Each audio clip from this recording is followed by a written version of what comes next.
नमस्कार, रूबरू देख रहे हैं आप और मैं हूं आपके साथ शिवानी रतूड़ी।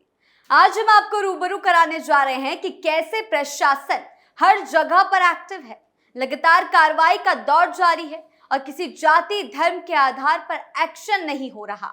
माफिया हो, बदमाश हो या कब्जाधारी हो, आज के दौर में यूपी में किसी को संरक्षण नहीं मिलेगा।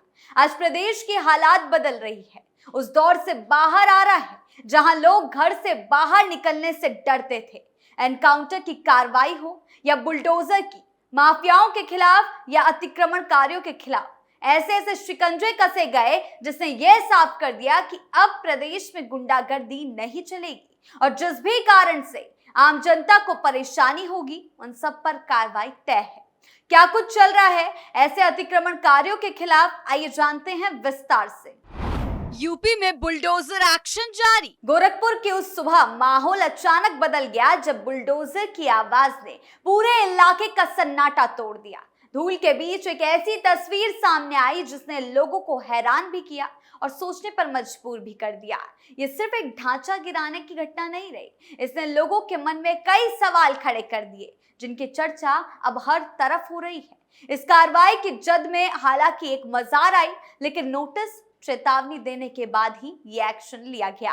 बुलडोजर की कार्रवाई कोई आम बात नहीं है। अब ये सिर्फ मशीन भर नहीं रह गई, बल्कि उन लोगों के खिलाफ एक अभियान बन चुका है जो सरकारी जमीनों पर कब्जा जमा बैठते हैं, उसे अपनी जमीन समझकर अतिक्रमण कर लेते हैं, जिससे आम आदमी को दिक्कत होती है। और अतिक्रमण चाहे किसी मजार मस्जिद के जरिए किया हो या मंदिर के अगर अवैध है तो उस पर गाज गिनना तय है। क्या कुछ हुआ है गोरखपुर के इस मामले में, देखिए रिपोर्ट। अतिक्रमणकारियों पर सख्त कार्रवाई। गोरखपुर में मजार पर चला बुलडोजर। उत्तर प्रदेश के गोरखपुर के शाहपुर थाना के आवास विकास कॉलोनी के पास पुल पर बनी हजरत बाबा जाफर अली शाह मासूम की मजार पर बुलडोजर लगाकर ध्वस्त कर दी गई। जैसे ही इसकी जानकारी आसपास के मोहल्ले के लोगों को हुई, लोगों की भीड़ इकट्ठा हो गई। धर्म विशेष के कुछ लोगों ने इसका विरोध करना शुरू कर दिया। इसमें मुख्य रूप से महिलाएं शामिल थी, लेकिन प्रशासन की सख्ती के आगे किसी की एक न चली। गोरखपुर जिले के शाहपुर के गोरधोइया नाला पुल के बगल में बरसों पहले मजार बनाई गई थी। शासन के निर्देश पर इसे ध्वस्त कर दिया गया। ध्वस्तीकरण की कार्रवाई पीडब्ल्यूडी के अधिकारियों की मौजूदगी में हुई। ध्वस्तीकरण की सूचना जैसे ही आसपास के मोहल्ले वासियों को हुई, वैसे ही लोग मजार के पास पहुंच गए और कार्रवाई का विरोध करना शुरू कर दिया। लेकिन प्रशासन की सख्ती के आगे उनकी एक न चली।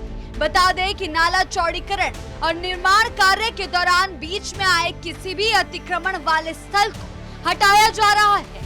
ध्वस्तीकरण की कार्रवाई होते देख उपस्थित महिलाएं भावुक उठी, बड़े निराशा भाव से दूर खड़े होकर कार्रवाई को देखती रही।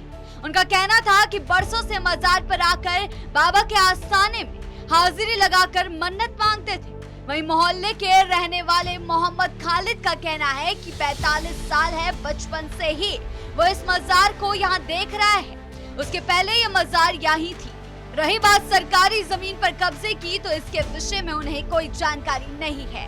हालांकि प्रशासन इस कार्रवाई से हमें कोई आपत्ति नहीं, पहले से इसकी जानकारी थी, क्योंकि पहले से ही प्रशासन ने नोटिस जारी कर दिया था। सड़क और नाला चौड़ीकरण की जद में कोई भी अतिक्रमण आ रहा है तो प्रशासन की तरफ से सूचना के आधार पर हटाने की कार्रवाई की जा रही है। मुख्यमंत्री योगी आदित्यनाथ अपने 3 दिवसीय दौरे पर गोरखपुर में मौजूद हैं। बताया जा रहा है कि योगी आदित्यनाथ के ड्रीम प्रोजेक्ट गोरधोइया नाला और चौड़ीकरण की जद में ये मजार आ रही थी। विरोध के बीच प्रशासन सख्त। जैसे ही मस्जिद मजारों पर बुलडोजर चलने की खबर सामने आती है, वैसे ही सियासत भी तेज हो जाती है। हालांकि मंदिरों पर भी ये कार्रवाई होती है, लेकिन तब राजनीति नहीं पकड़ती। विपक्षी दल इस तरह की कार्रवाई को सीधे तौर पर मुद्दा बनाकर सरकार को घेरने की कोशिश करते हैं। इसे खास वर्ग के खिलाफ कार्रवाई के तौर पर पेश करते हैं। अखिलेश यादव जैसे नेता अक्सर ऐसे मामलों पर सवाल उठाते हुए कहते हैं कि कानून सबके लिए बराबर होना चाहिए। इस तरह एक स्थानीय कार्रवाई धीरे धीरे बड़ा राजनीतिक मुद्दा बन जाती है, जहां हर बयान के साथ बहस तेज हो जाती है। हालांकि प्रशासन ये बार बार साफ कर चुका है कि ये कार्रवाई किसी खास वर्ग के खिलाफ नहीं है, किसी जाति धर्म पर आधारित नहीं है, बल्कि अगर अतिक्रमण है तो कार्रवाई तय है। अगर आप अपराधी हैं तो फिर आप किसी भी जाति के क्यों ना हो, किसी भी धर्म के क्यों ना हो, किसी भी पद पर क्यों ना हो, उससे फर्क नहीं पड़ता। आप पर शिकंजा कसा जाएगा और सख्त से सख्त कार्रवाई होगी।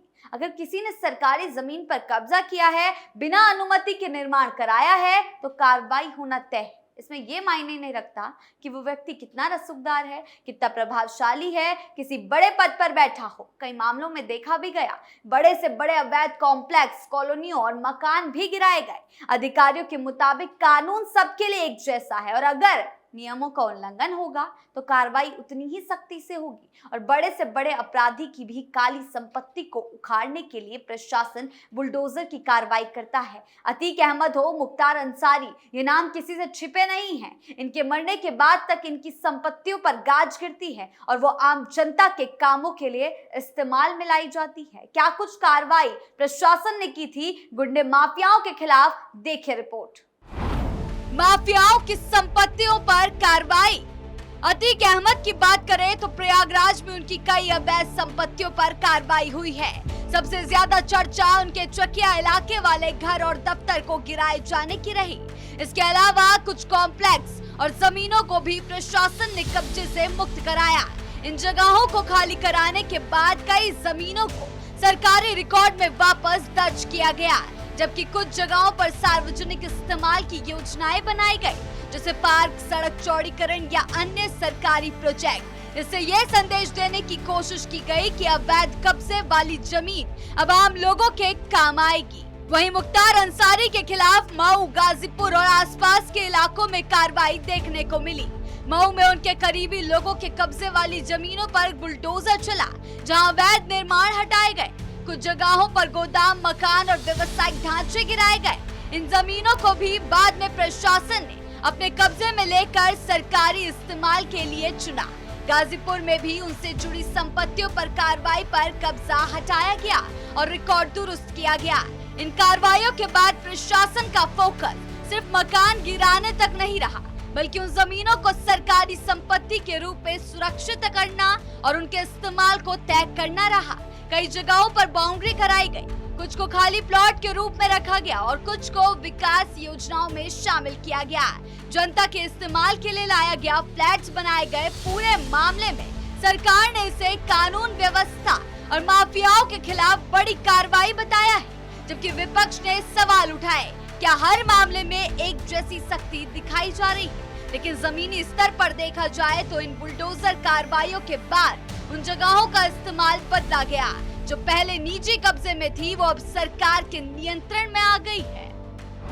यूपी में नहीं चलेगी गुंडागर्दी। अगर किसी ने सरकारी जमीन पर कब्जा किया है या बिना परमिशन के निर्माण कराया तो कार्रवाई होना तय है। इसमें यह बिल्कुल मायने नहीं रखता कि वो व्यक्ति कितना रसूखदार है, कितना प्रभावशाली है या किसी बड़े पद पर बैठा है, किसी धर्म का हो या किसी जाति का।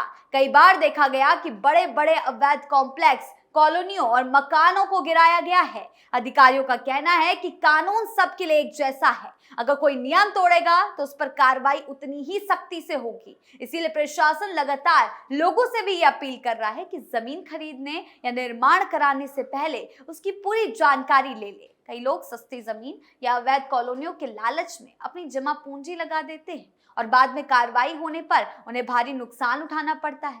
यही वजह है कि प्राधिकरण और प्रशासन बार बार लोगों को चेतावनी दे रहा है कि किसी भी तरह के अवैध निर्माण से दूर रहें, क्योंकि नियमों का उल्लंघन करने पर बुलडोजर कभी भी चल सकता है। साफ तौर पर कहा जा सकता है कि उत्तर प्रदेश में बुलडोजर अब केवल अवैध निर्माण गिराने का मशीन नहीं, बल्कि ये कानून और नियमों के राज का प्रतीक बन चुका है। सरकार की जीरो टॉलरेंस नीति के तहत ये संदेश लगातार मजबूत हो रहा है कि अपराध, अतिक्रमण और अवैध गतिविधियों के लिए अब कोई जगह नहीं। ये साफ संकेत है कि कोई भी व्यक्ति कानून को चुनौती नहीं दे सकता और नियमों का उल्लंघन करने वालों के लिए बुलडोजर हमेशा तैयार है। इस कार्रवाई का मकसद सिर्फ निर्माण गिराना नहीं, बल्कि लोगों में सुरक्षा और भरोसा बढ़ाना और अपराधियों के मन में डर पैदा करना है। आखिरकार तस्वीर साफ है, चाहे गोरखपुर का मामला हो या अतीक अहमद, मुख्तार अंसारी जैसे बड़े नामों पर हुई कार्रवाई। उत्तर प्रदेश में अब संदेश सीधा देने की कोशिश हो रही है कि कानून सबसे ऊपर है। बुलडोजर की ये कार्रवाई सिर्फ ढांचे गिराने तक सीमित नहीं रह गई, ये एक सख्त संकेत बन चुकी है कि अवैध कब्जा, गुंडागर्दी या नियमों की अनदेखी अब बर्दाश्त नहीं की जाएगी। आपकी इस बारे में क्या राय है, हमें कमेंट सेक्शन में जरूर बताएं। धन्यवाद।